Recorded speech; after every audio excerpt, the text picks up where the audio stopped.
আর এই জুতা তৈরিতে আমি নিয়েছি উলের সুতা, যে কোনো কালার, যে কোনো উলের সুতা, যে কোনো কালার উলের সুতা হলেও চলবে। এখানে আমি উলের সুতা নিয়েছি, সাদা সুতাটা দিয়ে ফিতাটা তৈরি করে দেখাবো। আর এই যে জুতার টিউটোরিয়ালটি আমার চ্যানেলে আপলোড করা আছে, অবশ্যই আপনারা দেখে নেবেন। বেবির পায়ের গুঁড়ো যতটুকু টাইট ততটুকু টাইট করা যাবে ফিতাটা দেওয়ার কারণে, তার জন্য আর কি সুবিধা। আর না হয় পা থেকে জুতাটা খুলে পড়ে যাওয়ার সম্ভাবনা থাকে, তাই আমি ফিতাটা লাগিয়ে নিয়েছি। আপনারা চাইলে নাও লাগাতে পারেন। প্রথমে এই যে স্লিভ স্টিচ করে নিয়ে চেন করে নেব। কত ইঞ্চি চেন করে নিব তো আমি চেন করার পরে বলে দেবো যে কত ইঞ্চি চেন করেছি। আসলে ওই ফিতাটা যখন করেছি তখন মাপা হয়নি যে কত ইঞ্চি করেছি। জুতার উপরের অংশে মাপ দিয়ে যতটুকু পরিমাণ ঝুলে থাকে ততটুকু পরিমাণে আমি চেন নিয়ে নেব। অফ ক্যামেরায় চেন নিয়ে ফিরে আসছি কত ইঞ্চি পরিমাণ তা বলে দেব। এখানে আমি চেনটা নিয়েছি 16 ইঞ্চি পরিমাণ, ইঞ্চি টেপ দিয়ে মেপে আমি 16 ইঞ্চি পরিমাণ করে নিয়েছি। আপনারা চাইলে জুতা এভাবে মেপে নিতে পারেন। এই যে জুতার এই অংশটুকু, গোড়ার অংশটুকু মেপে নিয়ে এখানে গিট দিলে কতটুকু অংশ পরিমাণ ঝুলে থাকে তা বুঝে আপনারা মেপে নিতে পারেন। তারপর যে ফুলটা তৈরি করে নেব, তার জন্য আমি এখানে আরও বাড়তি 3টা চেন নিয়ে নিলাম। 3টা চেন সহ পরিমাণ করে আমি যে 3 নাম্বার ঘরে 4 নাম্বার ঘরেতে আমি একটি ডাবল ক্রোশেট উঠালাম। আরেকটি ওই ডাবল ক্রোশেট চেনের ভিতরে আরেকটি ডাবল ক্রোশেট নিয়ে নিলাম। এখানে সর্বমোট আমার 3 চেন সহ 3টি ডাবল ক্রোশেট হলো। এখন আমি 1 2 3 3টি চেন নিয়ে সেই গোড়াতেই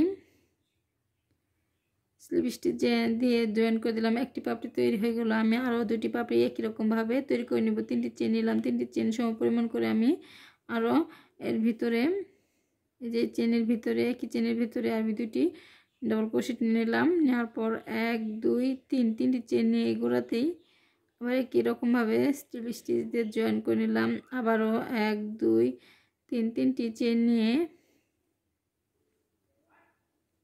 এই যে একটি ডাবল ক্রোশেট নিলাম, এই যে আরেকটি ডাবল ক্রোশেট নিলাম, নিয়ে এখন 3টি চেন নিয়ে গোড়াতে একই রকমভাবে জয়েন করে নেব।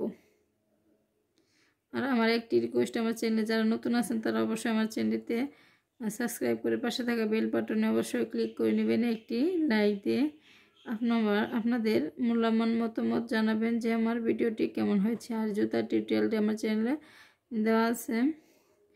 এর সাথে জুতার সাথে সেট করে আমি একটি টুপি বানিয়ে নিয়েছি। টুপি টিউটোরিয়ালটি আমার চ্যানেলে দেওয়া আছে। কিউট টুপি 3টি ফুল সহ এই যে করে নিলাম। সুতরাকে ভিতর থেকে নিচ থেকে টেনে এনে আবারও কেটে নিতে হবে।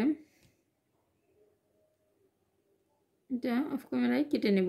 এখন এই অংশে ফুলটা আমি এক্সট্রা করে বানাবো।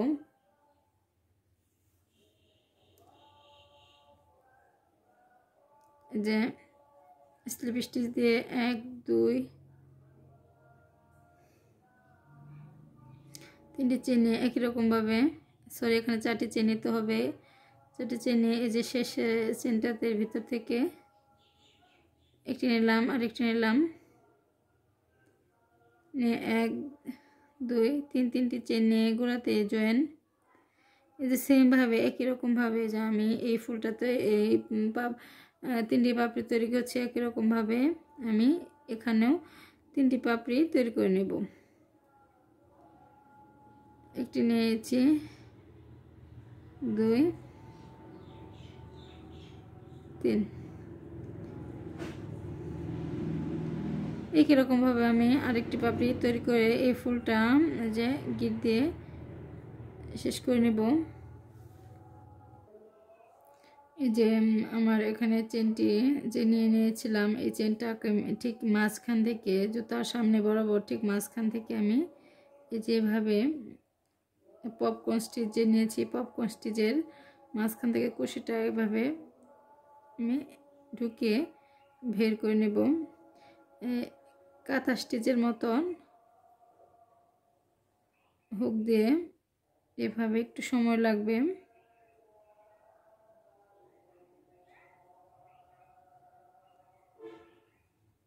পাশ থেকে আবার বের করে নিতে হবে, হাত দিয়ে টান দিবেন, যখন একটু বের হবে আবার হাত দিয়ে টান দিব। আবারও আমি হুক দিয়ে, কুশির হুক দিয়ে আবারও টেনে বের করে নিয়ে হাত দিয়ে বের করে নিলাম। এবার আমরা যেভাবে কাঁথা সেলাই করি সেভাবে একটি করে ঘর বাদ দিয়ে প্রত্যেক ঘরেতে যে ফাঁকা যে অংশ আছে, ফাঁকা অংশ থেকে এভাবে সেলাই করে নিতে হবে।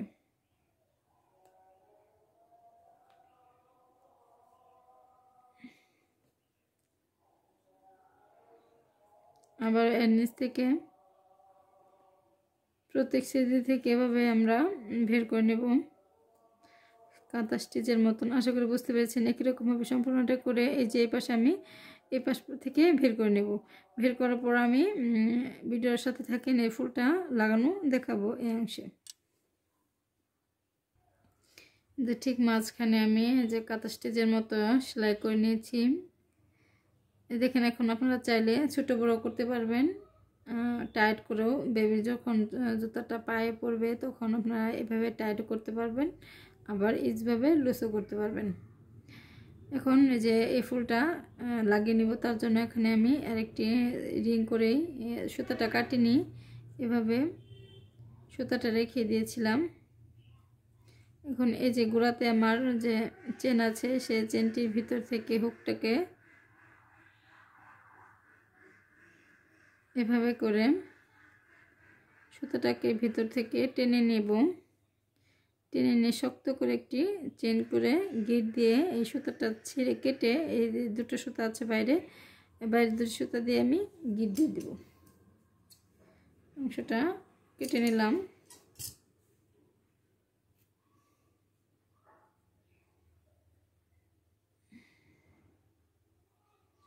এবার পেছনে থেকে দুটো সুতাকে একত্রে গিট দিয়ে দেব। আশা করি আমার এই ভিডিওটি আপনাদের কাছে ভালো লেগেছে। ভালো লাগলে অবশ্যই আমার চ্যানেলটি সাবস্ক্রাইব করবেন আর আমার সম্পূর্ণ ভিডিওটি দেখবেন। আর যারা অলরেডি দেখেছেন তাদেরকে অসংখ্য ধন্যবাদ। এভাবে দুটি সুতাকে দুটিকে গিট দিয়ে অংশটা কেটে নিতে হবে।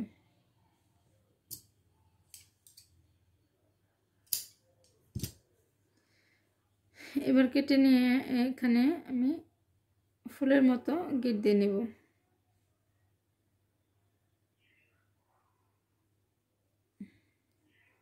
সুতোটা কাটা হয়নি।